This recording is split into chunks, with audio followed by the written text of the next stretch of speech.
Bonjour à tous, c'est Billy. Aujourd'hui, on se retrouve pour une petite vidéo. Donc, je vais vous montrer comment installer un WordPress en local sur votre machine. Donc, ça va vous permettre d'effectuer des tests et de travailler directement sur votre site internet en local. Donc, pour cela, il va déjà falloir installer WAMP Server. Donc, WAMP Server, c'est un serveur local qui permettra d'exécuter du PHP et une base de données directement sur votre ordinateur. Donc, pour Windows, je suis sur Windows, il faudra installer WAMP. Pour Linux, il faut installer XAMPP et pour Mac, WAMP, tout simplement. Donc, vous allez chercher WAMP sur Google et aller sur le site de WAMP Server. Donc, ici, vous pourrez télécharger directement WAMP Server, l'édition qui conviendra à votre machine, donc que ce soit le 64 bits ou le 32 bits. Donc, une fois que vous l'aurez téléchargé, il faudra l'extraire avec WinRAR ou 7-Zip et l'installer directement sur votre machine. Donc, normalement, si tout est installé, vous aurez un petit logo, une fois lancé, ici. Donc là, vous aurez votre WAMP qui sera lancé. Si le logo est orange ou rouge, c'est qu'il y a un problème sur votre installation. Donc je vous conseille de débugger un petit peu tout ça, histoire que tout tourne parfaitement. Donc une fois que vous aurez installé WAMP Server, il suffira de télécharger WordPress. Donc une fois que vous aurez téléchargé WordPress, vous pourrez directement ouvrir le fichier RAR et l'extraire vers directement votre dossier WAMP. Donc votre dossier WAMP devrait se trouver dans disque local WAMP et il faut extraire directement ce fichier dans votre dossier que vous aurez créé au préalable. Donc par exemple, j'ai créé un dossier Radiank dans mon dossier www.wamp qui se trouve ici. Et je viens d'extraire mon fichier WinRAR à cet endroit-là. Donc là, on peut voir qu'il y a tous les fichiers de WordPress. Donc je vais juste les déplacer dans le fichier parent, dans le dossier parent. Donc une fois que vous avez tous ces fichiers-là, il va falloir installer WordPress sur votre machine. Donc WordPress, pour tourner, il aura besoin tout simplement d'une base de données. Donc ce que vous allez faire, c'est que vous allez vous rendre dans localhost/phpMyAdmin. Donc une fois que vous vous connecterez, normalement les mots de passe, vous les avez définis lors de l'installation de WAMP, ou sinon c'est root password. Donc une fois que vous aurez fait ça, il va falloir créer une base de données. Donc vous allez donner un nom. Donc moi je vais créer une base de données Radiank. Donc vous allez choisir l'UTF-8 bin, c'est l'encodage qui permettra de gérer absolument tous les caractères, même les caractères japonais ou chinois par exemple. Vous cliquez sur créer et votre base de données va être créée. Donc une fois que vous avez installé votre WordPress directement sur dans votre dossier WAMP et votre WAMP, vous allez vous rendre sur localhost / le nom du dossier que vous avez créé. Donc moi dans mon cas c'est Radiank. Donc c'est un peu long.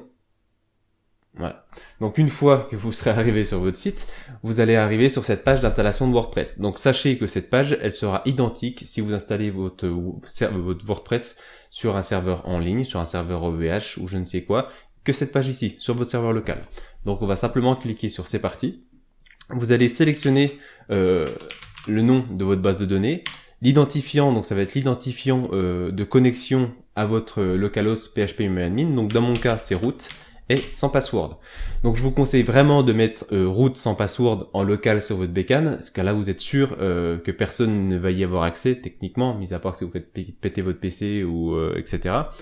Mais surtout pas, ne faites absolument pas ça si vous mettez votre site en ligne. Là vous pouvez être sûr que vous faites exploser votre base de données en moins d'une heure. Ce qu'il faut savoir, c'est qu'il y a énormément de robots qui scannent entièrement le web, qui testent toutes les IP possibles et tous les accès avec phpMyAdmin. Et du coup, ils vont tester des root password, root admin, etc. Mettez vraiment un mot de passe sécurisé si votre site est en ligne. Donc, l'adresse de la base de données est en localhost. Donc, localhost, ça veut tout simplement dire local, donc sur votre machine.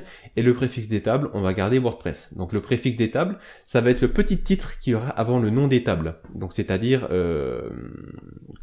une table, c'est quelque chose qui va gérer un objet. Donc, par exemple, un utilisateur. Donc, la table va s'appeler WP_utilisateur.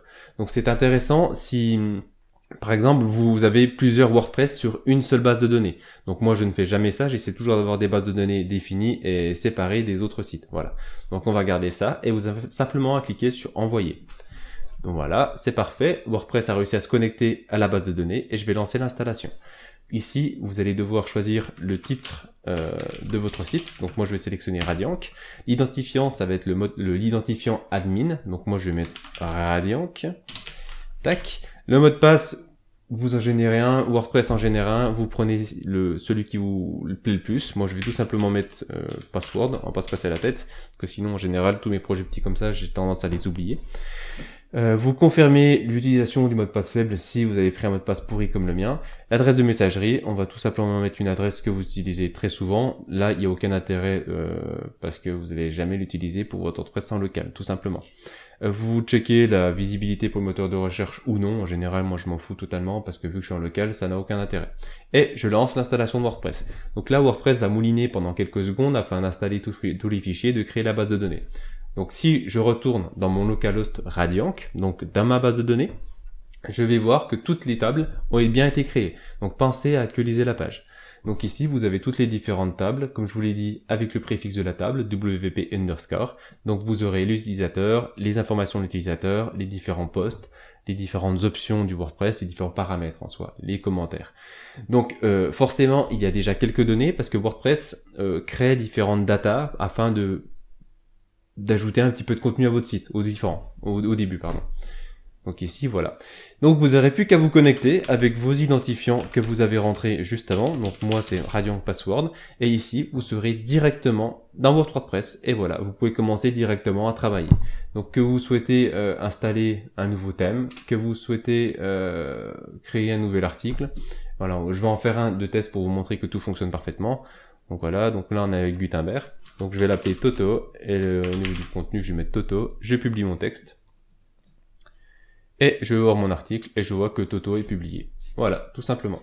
Donc j'espère que cette vidéo vous aura plu. Si jamais vous avez d'autres questions ou d'autres idées de vidéos à me proposer, n'hésitez pas à les mettre en commentaire, je me ferai un plaisir d'y répondre. Et sur ce, je vous dis à plus. Ciao!